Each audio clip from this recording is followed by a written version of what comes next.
Bonjour Maris Dumas. Vous avez participé au dernier numéro de la revue La Pensée, syndicat et mutation du capitalisme que nous avons organisé avec l'Institut CGT d'Histoire sociale dont vous êtes membre et l'Institut de recherche de la FSU. Et votre article s'intitule Démarchandiser le travail pour contrecarrer le capital. Alors du coup, trois questions de présentation comme on le fait dans les entretiens de la pensée. Dans votre article, vous expliquez que la proposition CGT d'un nouveau statut des salariés découle de la situation provoquée par la crise économique, c'est-à-dire. Oui, plus que par la crise économique, par la politique du capital qui conduit à cette crise. Depuis le début des années 80-90, nous vivons et nous nous opposons à une offensive néolibérale qui se voit en particulier dans le travail, car le capitalisme se définit d'abord par la relation entre le capital et le travail.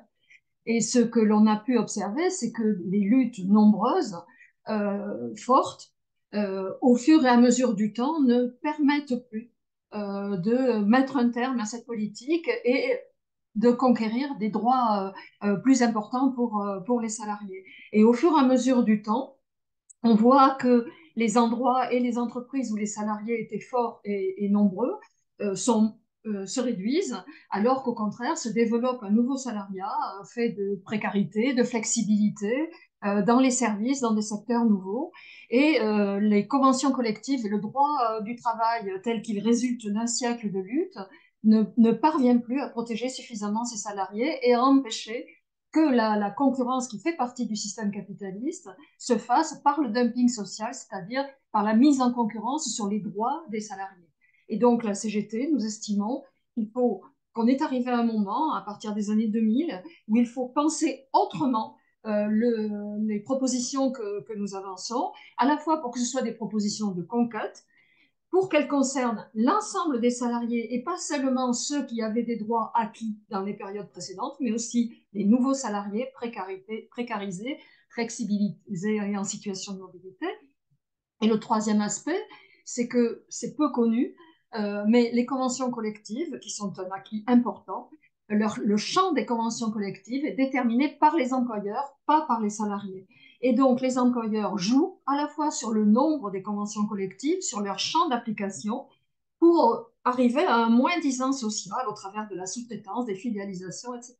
Donc, nous, à la CGT, nous disons, eh bien, il faut inverser la mécanique et faire que les salariés disposent à la fois de droits individuels, mais qu'ils soient garantis au plan interprofessionnel et pas seulement par les conventions collectives, pour combattre cette mise en concurrence sur la base des droits sociaux. Et c'est pour cela que j'ai parlé de démarchandiser le travail, doter le travail de droits que les entreprises soient obligées de respecter, plutôt que la situation actuelle où les salariés sont dans un lien de subordination vis-à-vis de leur employeur.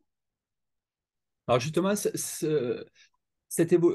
en quoi ça constitue une évolution que de faire une proposition qui se situe entre droits individuels et garanties collectives interprofessionnelles dans les pratiques syndicales?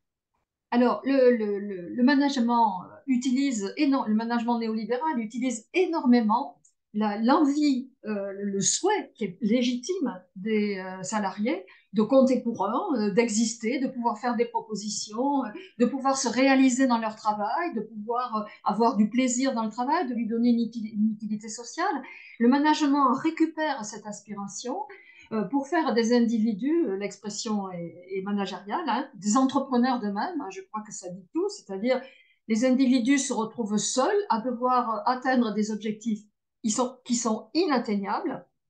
Les collectifs de travail sont distendus et les individus les salariés se trouvent dans des situations de souffrance psychique considérables qui s'ajoutent aux pénibilités physiques. C'est dans cette période qu'on a vu apparaître des maladies qu'on ignorait, comme le burn-out, on connaît la consommation d'antidépressifs, etc., etc.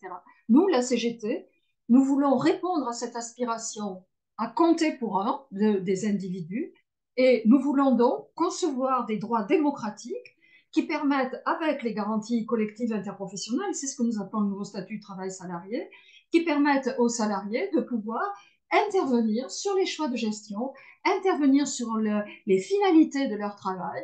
Nous voulons avec eux et avec elles discuter partout de quel est le sens que vous voulez donner à votre travail, quels moyens vous pensez qu'il faut développer pour que votre travail soit utile socialement et pas seulement utile à la rentabilité des actions, pour que vous vous y sentiez bien, que vous ayez le temps de bien faire votre travail, le temps et les moyens de bien faire votre travail et pas seulement du vite fait, de faire un travail de qualité, alors que cette question de la qualité est aujourd'hui mise en cause par les critères capitalistes. C'est tout ça qui est possible. C'est au fond un changement de société que nous voulons. La CGT veut une transformation profonde de la société et elle veut la concevoir à partir du travail et pas seulement en termes de changement de gouvernement, même si ça ne nous est pas indifférent. Nous, notre responsabilité, c'est de promouvoir le changement à partir du travail. Alors, nous avons tenu ce colloque il y a quelques mois. Le numéro est sorti il y a quelques semaines et il se trouve que nous nous sommes rattrapés et c'est tant mieux par les luttes, ça c'est une bonne nouvelle, mais par les réformes, ça c'est une moins bonne nouvelle. Voilà, quelle actualité avec le mouvement en cours contre la réforme des retraites et plus généralement le sens du travail qui revient au cœur du jeu de ce qu'on est en train de dire, quoi. Ben, je crois que tous les spécialistes s'accordent pour reconnaître que le néolibéralisme débute avec les années 80. Or, si on compte des années 80 à aujourd'hui, ça fait 40 à 45 ans, c'est-à-dire à peu près la durée de cotisation que l'on nous demande pour pouvoir parvenir à la retraite. C'est-à-dire que ceux et celles qui sont dans les luttes aujourd'hui, qui battent le pavé, pour la plupart, n'ont connu que ces méthodes de gestion néolibérales.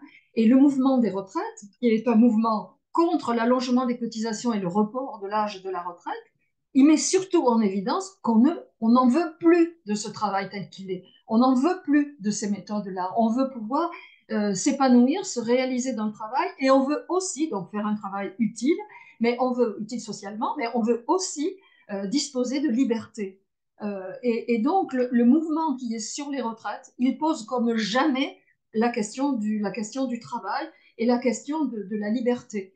Dans les méthodes managériales aujourd'hui, on voit d'une part les salariés qui sont en précarité ou en flexibilité, qui sont de plus en plus nombreux, souffrent de la pénétration du travail dans leur vie. Hein. Si vous travaillez le matin très tôt et le soir très tard, vous ne travaillez pas longtemps, vous avez peu d'heures de travail payées, mais en fait, le travail, il occupe toute votre journée. Vous êtes constamment pris par lui ou par elle. D'ailleurs, le chômage, c'est pareil.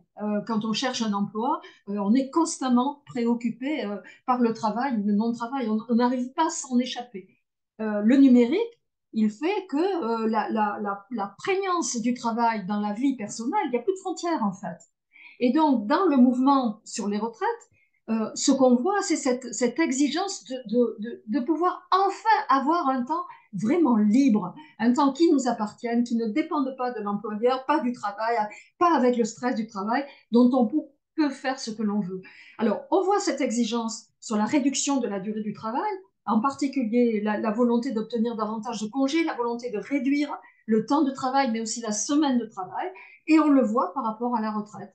Donc, il est important que le mouvement porte à la fois sur les retraites, l'âge, les conditions, le niveau des pensions, etc., mais qu'on ne se loupe pas sur le fait d'une exigence d'un autre travail, de travailler autrement. Et ça revient donc aux propositions que fait la CGT pour transformer le travail et construire un nouveau statut du travail salarié qui concerne tous ceux qui veulent, tous ceux et celles qui veulent travailler. Dès la première heure de travail, il et elle doivent pouvoir cumuler des droits, même s'ils sont en situation de précarité. Merci Maryse Dumas. On retrouve C'est à vous. de plus amples développements de votre article dans le numéro 412 de La Pensée. Je rappelle qu'il est en vente à la Fondation Gabriel Péry en version imprimée. La CGT à Montreuil en a aussi quelques exemplaires et on peut l'acheter à l'article version numérique sur la plateforme Kern. Au revoir. Au revoir.